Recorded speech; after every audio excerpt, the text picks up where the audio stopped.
Карели мәчетендә Миңнебаевлар бер юлы 22 буын ата бабаларына дога кыла. Шушы буыннарны алар 60 шәҗәрәгә туплаган. Бу эштә бөтен авыл халкы катнаша. Күз алдына китерәсезме, Карелидә бүген шәҗәрәсе булмаган бер генә кеше дә юк. Гаилә кыйммәтләрен, туганлык җипләрен саклаганнар өчен үзләрен Татарстан президенты котлады.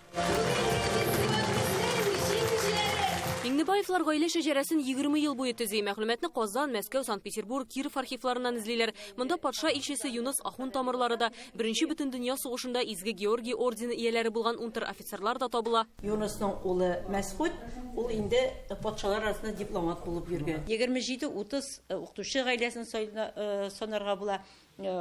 Ondan artık inženirler gailesин, matematiklar, fiziklar, mektep direktörleri, eskitkiş okuyan kişiler bunda. İnsanların kaderini bil, ölgenlerin kabrini bildigenler. Her bir kişi de özünün ruhunu bilirge tiyiş. Ul nindi nesilden, kimlerin tuğanları, şecer arkalı belirtip kaldırmasan, bu kileşekten tılaşak. Hem yaşlar bu turda bilmeyecekler. Bu gailede nesil-nesipni şulay jintiklep irenülerin oğlunun tarixi boy bulu bilen beylep anlatalar. Apanay Məscidinin imamı Salih 1755 yılda doğan. Şuşu Salih'nin balaları Abdülgani Şam bazarının məscidinin imamı bulgan. Bilmegen, görmegen doğanlarını izlep taptık mına. Bik köngüllü buldu. Mullalar, күренекле din әһелләре, табиблар. Әниемнең әтисе Нурма бабам, сәгатьче Кәрим, мөгаллим Кәрим, мәзин Кәрим, врач, халык медицинасы русча әйткәндә шулай белән шөгыльләнүче, бик данлыклы, бик кадерле кеше булган Нурма авылында. Агач кебек, шулай түгәрәкләп ясалган бу шәҗәрәләрдән ярты район тарихын өйрәнергә була. Моны 40-50 ел дәвам итеп була әле яңа туган балаларны истәп барырга. Хәзер аны сүзне креатив дип сөйлиләр инде. Әзрәк менә шундый креативлык кертәсем килде. Безнең туганнар бик күп җирдә, чит илдә дә күп безнең туганнар, безнең илдә дә бөтен җирдә торалар. Менә алар безгә кайталар, китә алмыйлар. Шунда карый башлыйлар, менә монда мин икән, монда син икән. Әлеге шәҗәрәләр ярдәмендә Балташ якларының 16 гасырдан алып күренешләрен дә, яшәү рәвешен дә белергә була. Элек-электән монда тырыш, хезмәт сөйчән һәм хәлле халык яшәгән. Моны Балташның Шыңшыңяр авылында урнашкан уникаль кабер ташы да дәлили. Монда 16 буын шәхеснең исемнәре язылган.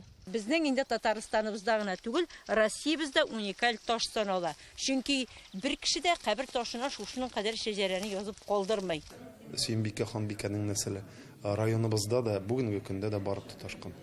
Бу бит инде әйтеп күрсәтеп тора, гомумән Балташ ягы, Казан ягы зыялы шәхесләргә бай дигән сүз. Шәҗәрәләр төзергә мәктәп укучылары да ярдәм иткән. Рухи тәрбия шуннан башлана диләр районда. Шәҗәрәләр ясаган вакытта ул берничә үзең генә эшләп булмый.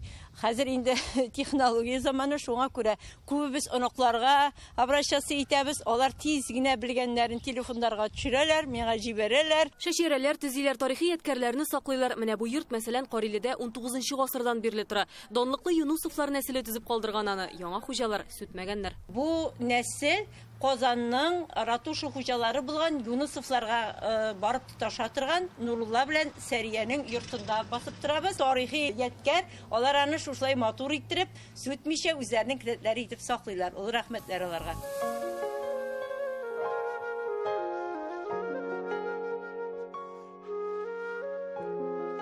Тарихта без излебез фестивалендә җиңгән Миңнебаевлар гаиләсе 150 мең сум тота. Бу акчагалар Карелидә борынгы чишмәне төзекләндерергә җыйналар. Балташ районыннан Айгөл Бәдретдинов, Алмаз Зыядинов, Яңа гасыр каналы.